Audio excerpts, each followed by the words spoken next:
Hey guys, new YouTube channel, please subscribe. And essentially, this YouTube channel is just to rant about different things that I find interesting and just have seen. Today's video is gonna be, wait one sec, just let me close this window. Today's video is gonna be, I don't like Obsidian, or at least I don't get its hype.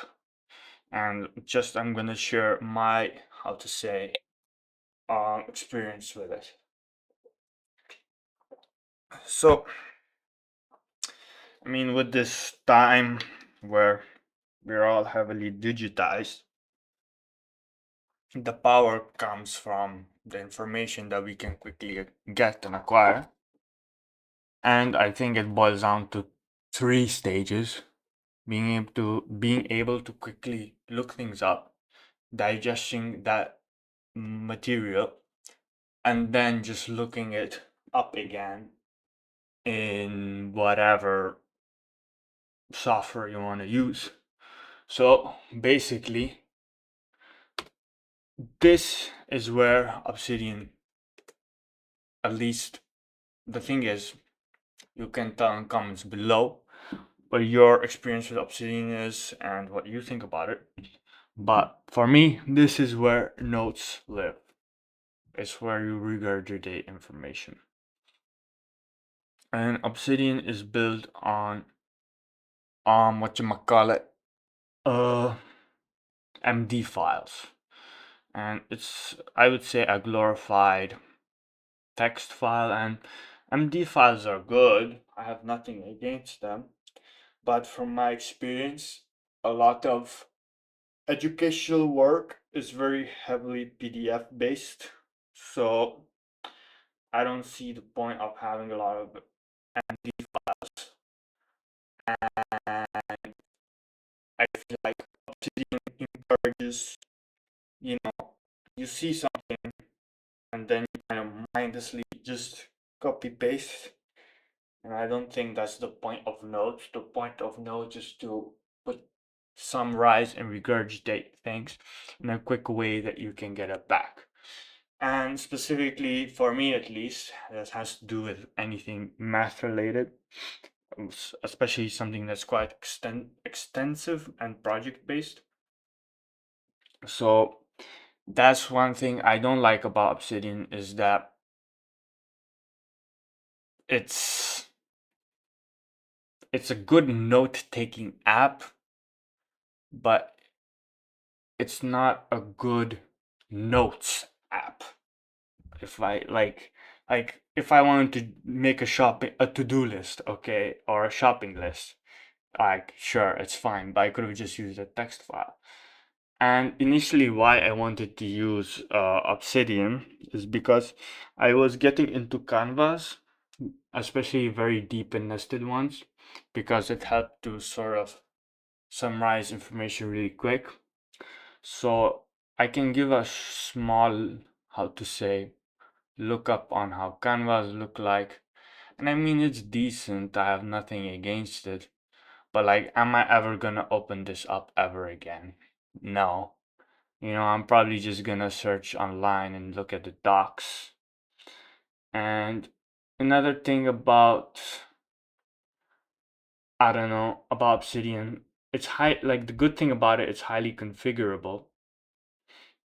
But the bad thing is that it's highly configurable because there's so many plugins, and it's like, I don't know, it's all overwhelming, and I just want to get going and get started because configs is nice, but I feel like at a certain point you're just doing configs for the sake of configs and not configs for the sake of actually doing stuff.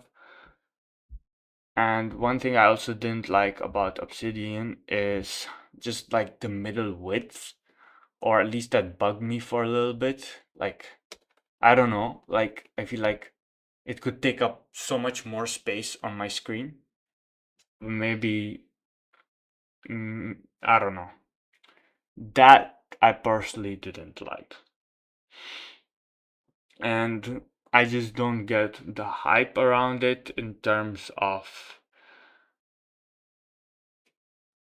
how to say quickly looking up, digesting, and regurgitating notes. I don't know. I don't feel like it follows this philosophy. I feel like it just puts you in a crock of shit full of plugins, full of everything, and just says, okay, do whatever you want with it. And then you're busy clicking the menu options, trying to make things the way you wanted, and not getting what you want to begin with. And I think that's the best software, getting what you want to begin with. And if you need the options to be highly configurable or whatever later on, then that's great. And that's why for programming, I like to use LazyVim. And I remove lazy and I remove NewVim because I think it's all the same stuff. The thing that makes it good is just the keybinds and Vim and top. That's why I'll just put a Vim. Like today, for example, I remove one file here because I do not like the auto scroll being disabled. So I just remove that and do whatever I want. So now, instead of Obsidian, what do I like to personally use? So right now, I'll show you what I currently have and what I would like to have in the future. So I use this PDF reader. Well, it's kind of hard to show. Now this is from my university course, and I know I highlight a lot of stuff, but um wait, I'll see if I can quickly bring it up. So okay, I didn't bookmark the tutorial section, but okay, there's another bookmark. But essentially what this allows me to do is this PDF reader, I'm able to bookmark all PDFs throughout all my directories. Wait, I need to turn on the light because my room is very dark. So, if I have a PDF, God knows where, another PDF, God knows where, I can just. One thing is I can open a PDF. I don't know where I would find one. I have lectures, HPC lecture one. And then I say bookmark, and then I say lecture one, HPC, boom. And now I do a keybind. So I do this, and now I have it here, but I also have a bookmark from my other PDF. Now I know I didn't name it anything, but boom, I can just go there. So like this, I can quickly look up information. Now, digesting information, that's literally on you. That's your job, that's your brain. And then I think with my current setup, actually, what I do before actually making this bookmark action, I like to use this app, this one, Journal Plus Plus.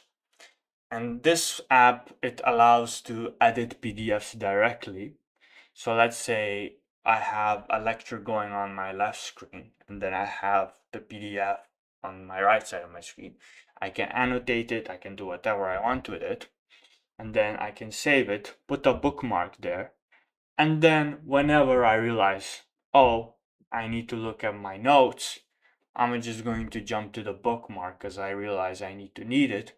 And then I can just quickly look at the regurgitated information that I already digested previously and understood previously. Because information that you understood previously and neatly compacted it before somewhere, and you can quickly get to it with the bookmark functionality of Sioyak. So this is the app Sioyak. I think I forgot to say that. But now, this one, Journal Plus Plus, I can edit the PDF. But what's the issue now? The issue now is that I cannot do maths on Journal++ because Journal++ does not have an Android version just yet. And from what I hear, Linux tablets are kind of shit. So, I never tried Linux tablet. There's also these Linux 2-in-1s, which I also heard are kind of ass, but maybe they're not. I just heard from other people. But Framework has one, Framework 12, and that one I would really like. So the workflow, what would it be? I would be like, okay, boom, I would, boom, I'll make a square, right? A very nice annotation. Then I would do boom, I would click here, and then I would, actually, this is just for saving, I wouldn't save it. Uh, there's an export option.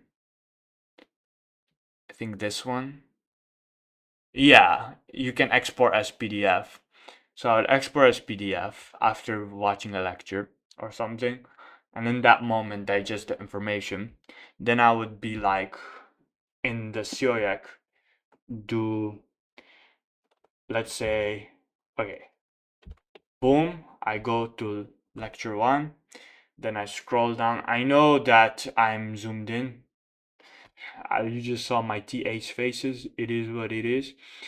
And yeah, also guys, I don't know if I'm allowed to show this, probably not, but I'm sure I didn't show enough, or I'm not even relevant enough to any of it to matter, essentially. But there is a little bit of slop in this lecture, just a bit, but it is what it is. Anyway, so this is the dream workflow, but for now I cannot really annotate maths, and essentially any material that you already receive that's already neatly explained that you have to understand is on a PDF. So if you can edit that PDF and annotate it in a way where you personally already understood the information and you expand upon it in this nightly regurgitated fashion, then boom, press B in the Celiac app, then you get the bookmark. Then after you get the bookmark, you can essentially find it anywhere. Now, my issue with Celiac is that it ships as an app image, from what I know, in Linux, and that's annoying, kind of. And, if somehow your app messes up because you're also using Hyperland and then you fuck it somehow and then you have to reinstall everything and then your bookmarks are all gone. That happened to me. But I reinstalled it because of just some dumb update. So you do risk losing all your bookmarks if you don't care about like saving them, because they are actually saved in a file. So even if the app breaks, you can save those bookmarks. I just didn't decide to save. So actually you don't have to worry about anything. I just was yapping, which is the whole point of this. And yeah, so for me, this is the dream workflow. With Obsidian, for you to get used to it and everything, number one, you would have to play around with this icon here. Be like, oh, canvas, oh, command palette, CS, or JS, or some UI stuff, plugins, and also what I don't like about it is their subscription model for syncing. You know, I think I think that's not great. I personally don't like it. I get that they're a business and they need to make money, but I don't like their subscription model just for saving something on a cloud. One thing with Microsoft is that sure, some of their products suck, or a lot of them suck, but one thing they got right was Microsoft OneNote. I would write something on my tablet, boom, it's on my PC. Now, granted, it was still finicky, but it worked decently well.